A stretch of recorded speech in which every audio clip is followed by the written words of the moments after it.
Hi everybody, and happy cast on day. Today is week 1 of our fall knit along, and we're calling it What Shawl We Wear because we have 2 beautiful shawls to choose from as our fall projects. So this will be a very fun month of November. So what I did last week was go over the 2 different shawls, the colors available, the yarns, and the specifications.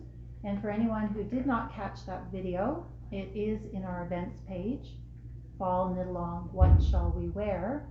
So I'll just briefly go over, this one is called Ziggy Shawl.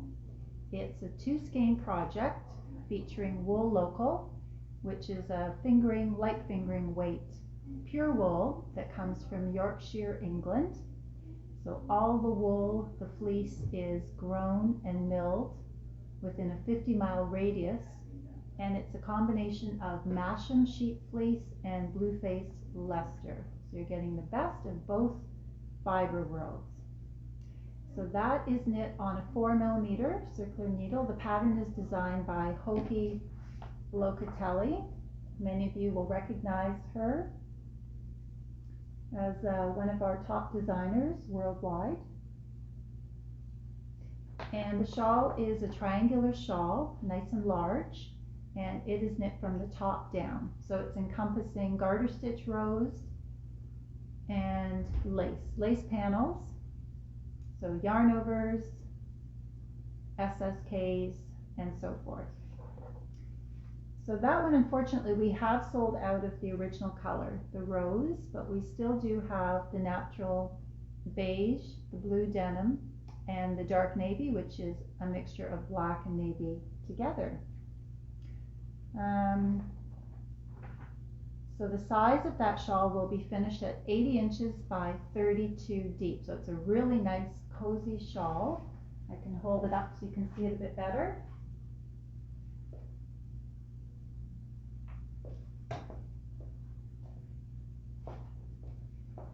And it's really quite reversible thanks to all the garter stitch. So very light, it has that classic Shetland style, and it would go with coats, jackets, indoors or outdoors. However you may wear it, and it would also make a nice Christmas gift. You can wear it with a shawl pin, with a brooch, tie it in a knot in the front, or just wear it sort of wrapped and loose like a scarf.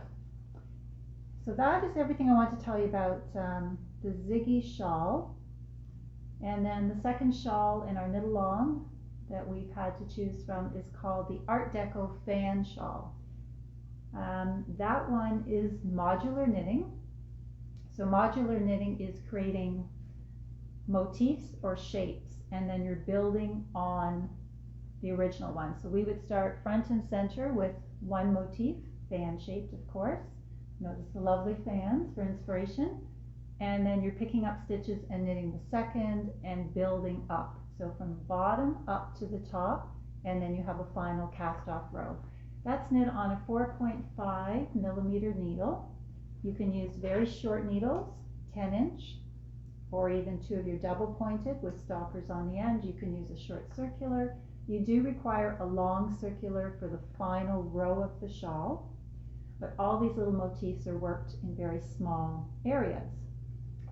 So that is using one of the large yarn cakes that you see here. We have one new color that you haven't seen last week. I'll bring it up to the camera. This color unfortunately has sold out due to popularity. So we will have hopefully more of that in the coming weeks. And it's a wool acrylic blend. It's very light, very soft spun texture, and it is what we call worsted weight. So one of those cakes is 200 grams, and it has 766 yards. So that will allow us to build up our shawl and make it a bit wider and a bit deeper if we choose to do that. So the finished size of the original shawl pattern is 66 by 19 inches. I've added an extra row of the fan motifs. So that will make mine an extra 4 to 6 inches in width and also about 4 inches deeper without using up the whole ball. So there are some decrease techniques to learn on this, and picking up stitches, working from charted directions, and of course there are more ends to sew in, because for every motif you do, you have a starting end to sew in and a finishing end. So I'm going to go over some of the techniques today. I'll try and demonstrate a few. It's a little bit hard on a live camera, but I will be also posting all the techniques in tutorials on our events page. So that is always good for reference from week to week. And thanks everybody for joining us today. We have people who have joined from Northern Ontario all the way down into Northern US and on the East Coast. So everybody who has joined and bought the appropriate yarn for either shawl does have an entry ballot for our grand prize draw. And each week we will be able to add some more ballots with our incentive trivia questions. So that will come at the end of the video. So I think what we'll do is get right into the Ziggy Shawl, which has a little bit less techniques. I was going to show you the colors up close too. So this is the new color for the Art Deco Fan Shawl, which has come in. 2 or 3 shades of hot pink, royal blue, peacock blue, greens, corals. Very, very vibrant. One of our knit-alongers this week has chosen this color, so I hope to have some progress pics to show you of the different shading.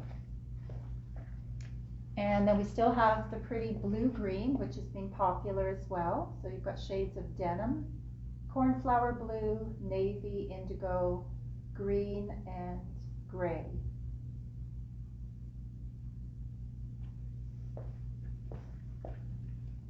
And then the third color, I think we have a few people knitting this one up too.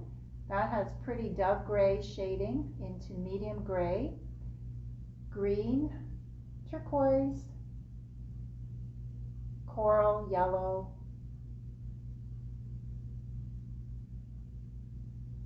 and I think a denim blue as well. So what you're seeing on the outside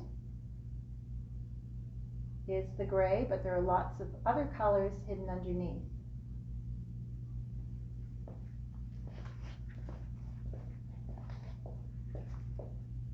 Okay, so Ziggy Shawl, starting with the shawl on my right.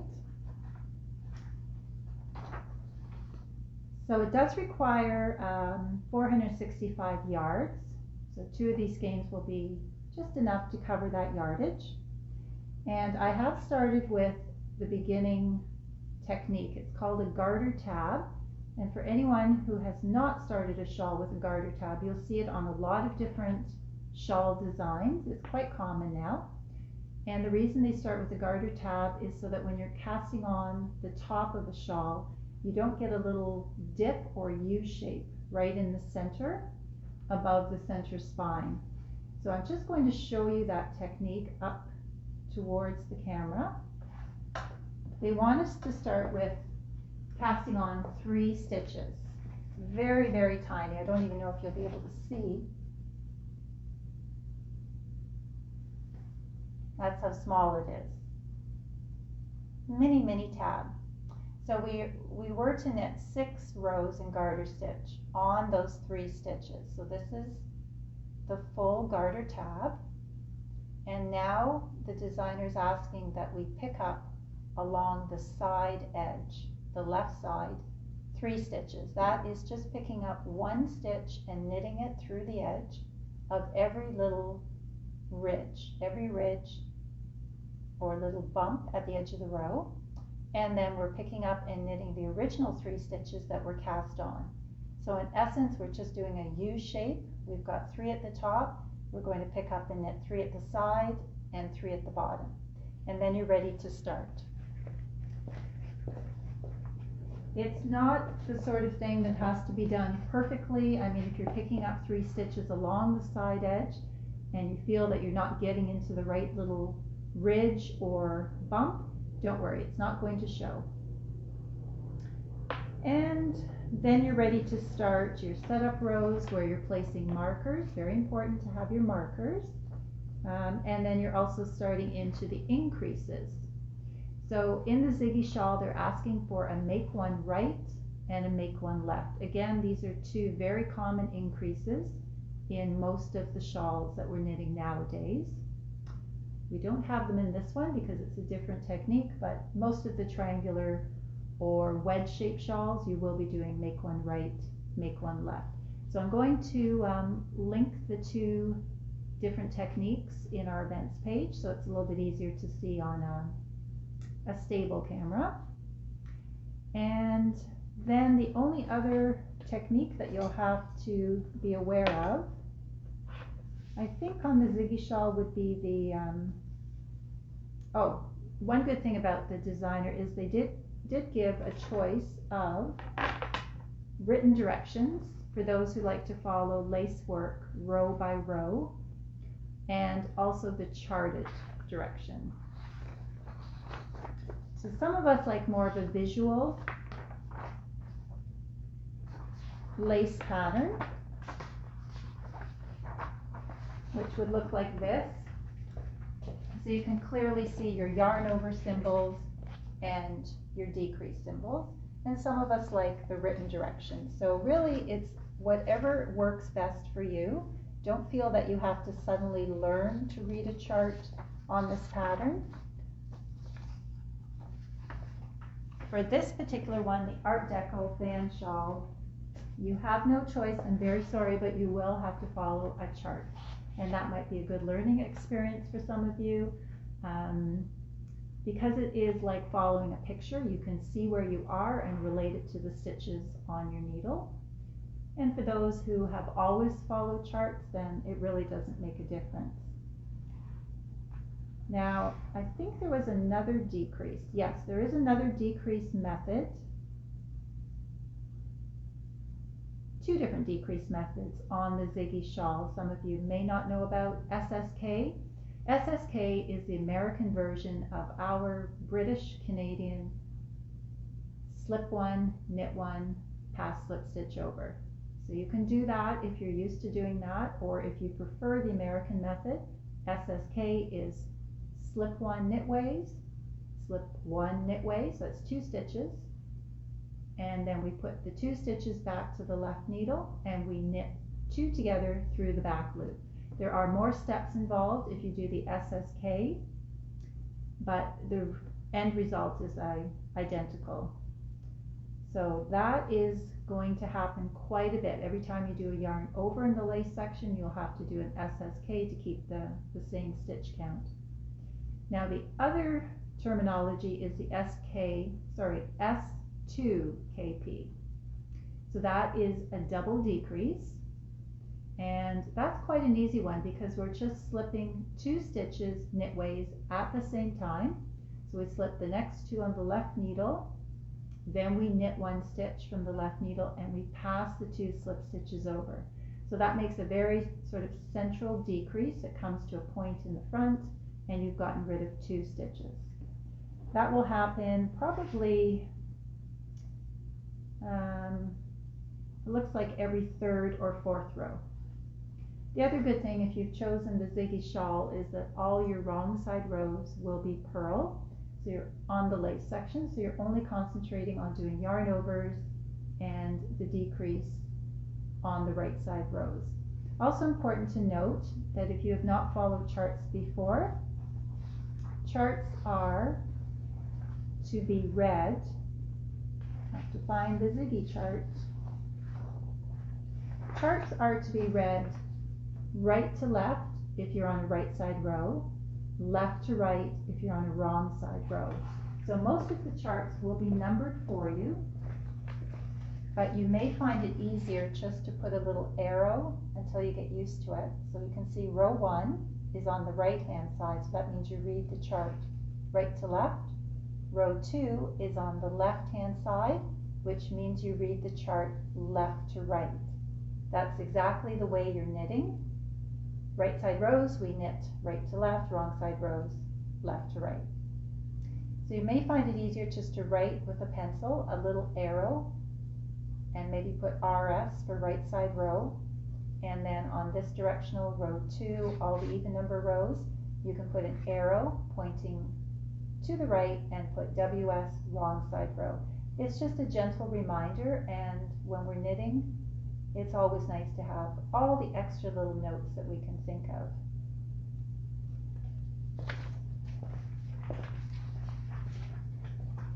And then for those of you who are reading a chart and easily losing your spot, you can either buy little sticky tabs, which are see-through, like built-in highlighters,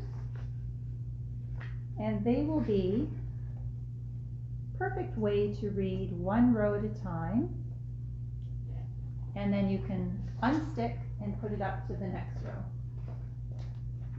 So nothing like having a removable highlighter as a ruler.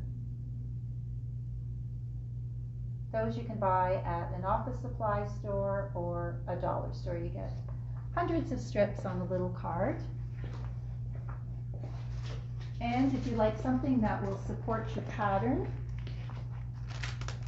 and make it more of an easel board, then we do have the knitting pattern holders where we would put the chart on with the powerful magnets to hold it in place. And then we have a purple magnetic ruler which you can slide up, and that will also mark the row that you're on. And then of course the way we did it probably 2 or 3 decades ago was just to take an old-fashioned pencil, and at the end of every row we would mark off the row, or we would list our rows on a separate piece of paper and then just check mark as we did those. So you've got options there as well. And now the Art Deco Fan Shawl. Oh, it has some really fun techniques. I think you will get so addicted to this you won't be able to put it down before you go to bed. So we are knitting it on 4.5 millimeter needles. The designer does suggest that we do a cable cast on. And for those of you who are not familiar with the cable cast on, it is all listed in the pattern. She has visual directions for the cable cast on and also the purl cable cast on. So if you take time to go through the series of steps and try that, it's basically making a slip knot, knitting into the first stitch to create 2 stitches on your needle, and then to do the cast on commencing from there, you knit between the 2 stitches. That creates a new stitch which goes on your needle, and you're always knitting between stitch number 1 and 2 to create the next stitch. It's a little bit slower than the long tail cast on. It makes a sturdier edge, and it may be something new to try if you haven't done that type of cast on before. So that is demonstrated quite well in the pattern. She also has a list of, well, she has a schematic. So the schematic is going to show you how many little motifs you have to knit. So you can see there are 1, 2, 3, 4, 5, 6 lines or layers of the full size fan, and then the final layer is the half size fan. So these half fans are straightening out the edge to make your final cast off. So with the extra yardage, I know that you can add in an extra line or layer. So instead of having 6 full fan lines, you can add 7. That will just naturally happen as you build up your fans.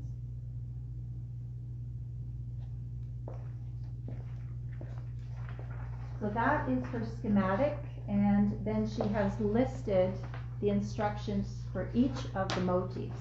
Although the actual chart method is the same for each one, it's just how you're starting and how you're picking up stitches that differs. So for instance, line 1 and fan 1 is your first one.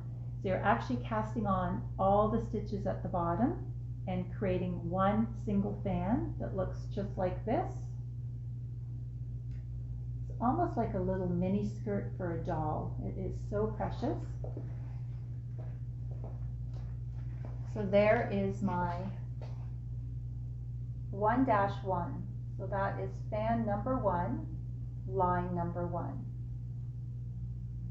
And we cast on the very bottom, and then we've worked some decreases so that it starts to shrink down to half the number of stitches. And then we've got the reverse stocking stitch, the purl stitch as the right side, and we keep decreasing all the way till you're left with one stitch. It comes to a very fine point there. And then when we're doing line 2 to get started, we're going to cast on half the number of stitches onto our needle, and then we're going to pick up the second half of stitches along this edge. So that's how you're joining in modular knitting.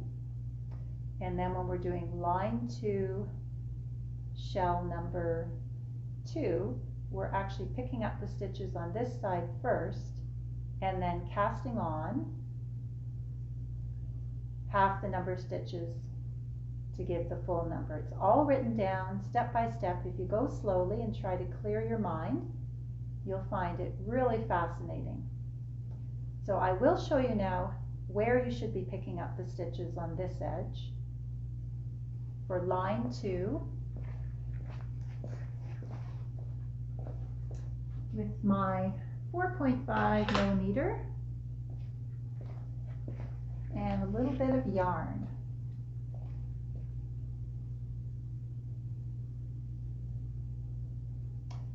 So we'll just pretend that I've cast on half the number of stitches as the pattern requires.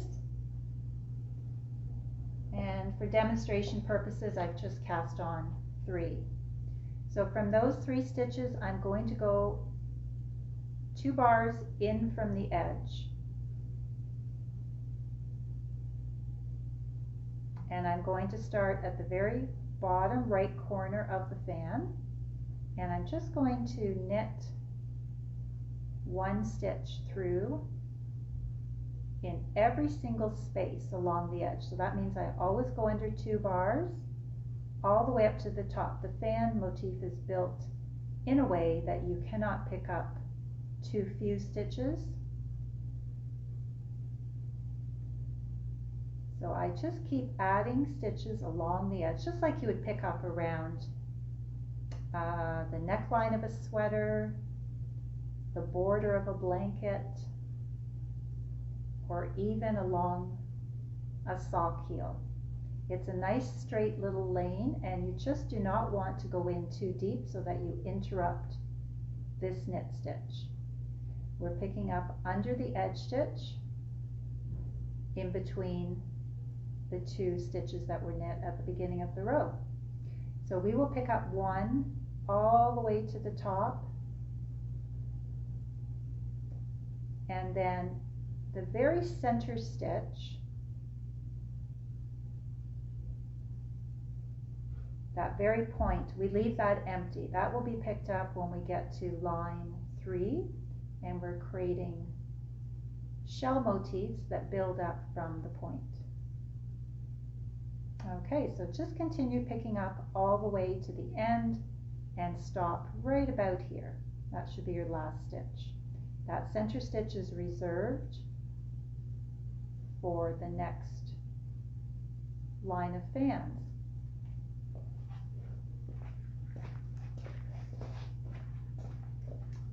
So the decrease techniques that you'll need to learn for the fan motifs will be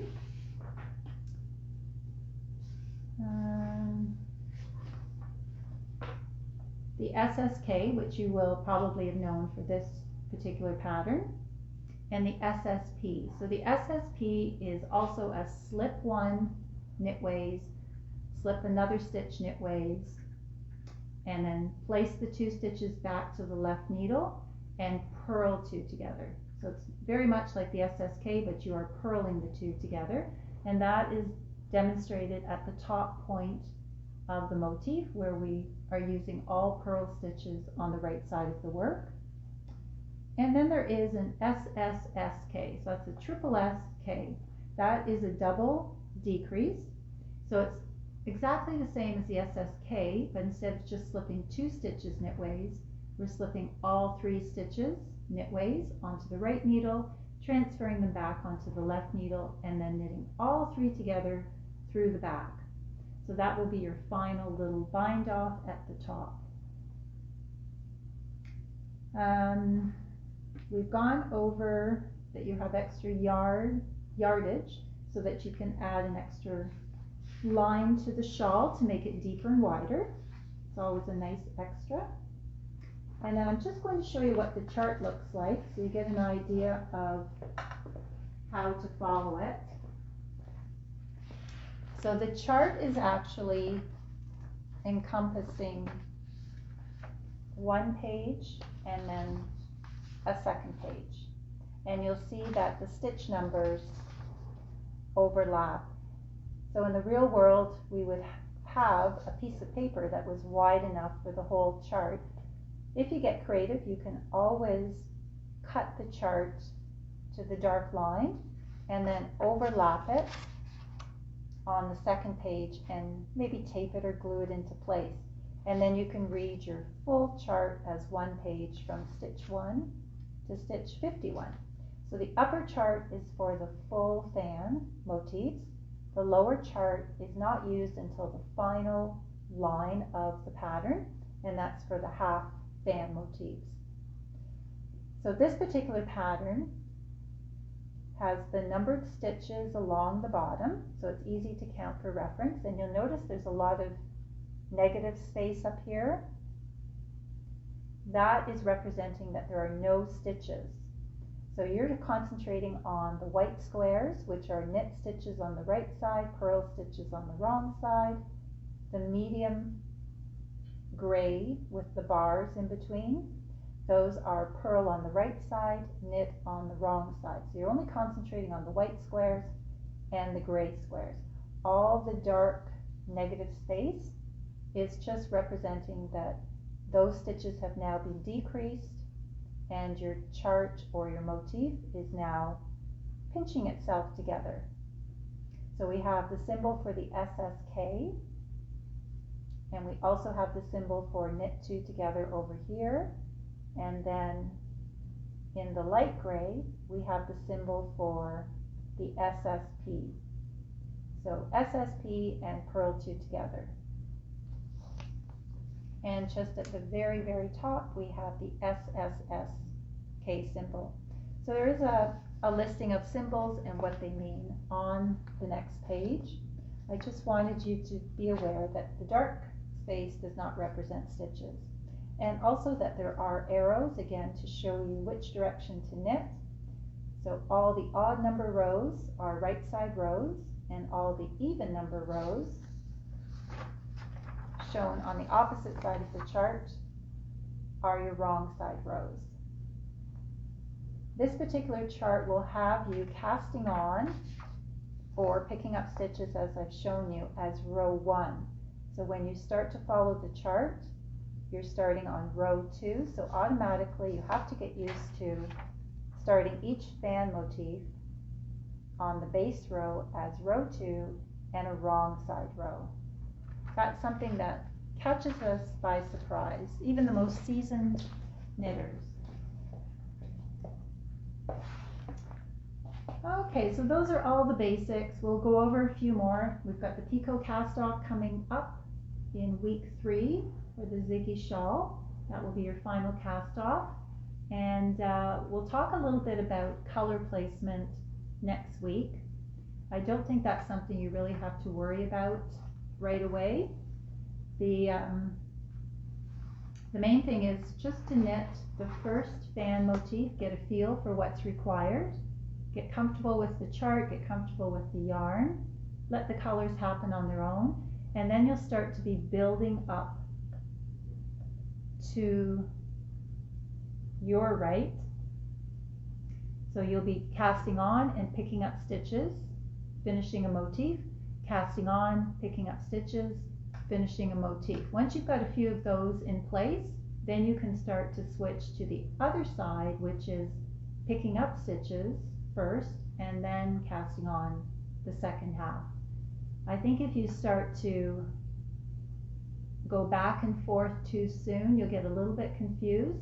You know, it's important for our memory to have time to process what we're doing. But I would say by the second or third line, you will have the shell pattern memorized, and you can just look at the stitches and follow what's there. So now we're going to move on to the trivia part, and put out a question, and then we'll pick a winner, just a random winner. Whoever posts the right answer in the comments below will win an incentive ballot going into the bucket for the final grand prize. I should have the grand prize on display next week if I'm organized. So our trivia this week has to do with inspired by the shape of this shawl, the motifs. So the Art Deco style first emerged a century ago when our world was in a time of global wealth. So think of the Great Gatsby era. And it was all about glitz, metallic materials, and busy patterns. So shapes that were popular during the Art Deco period were fans, arches, curves, sunburst motifs, and diamonds and triangles. So the incentive question for this week, if you know the answer or you want to Google it and find out, it's all good. We're not going with the fastest answer, we're just picking a random one. Which country did Art Deco originate in? So I'll give you some time to answer that, or guess. If you're not sure, call a friend. And I'll show you the back of the first fan motif. So you can see that when the shawl is finished, it really is reversible.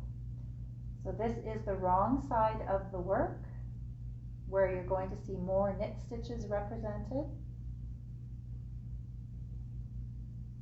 And this is the right side. I think the designer picked this as the right side so that these little lines would really be showing up nicely, and the purl stitches would just be a little bit more recessed into the background. So you can almost think of that as a starburst design as well as a fan.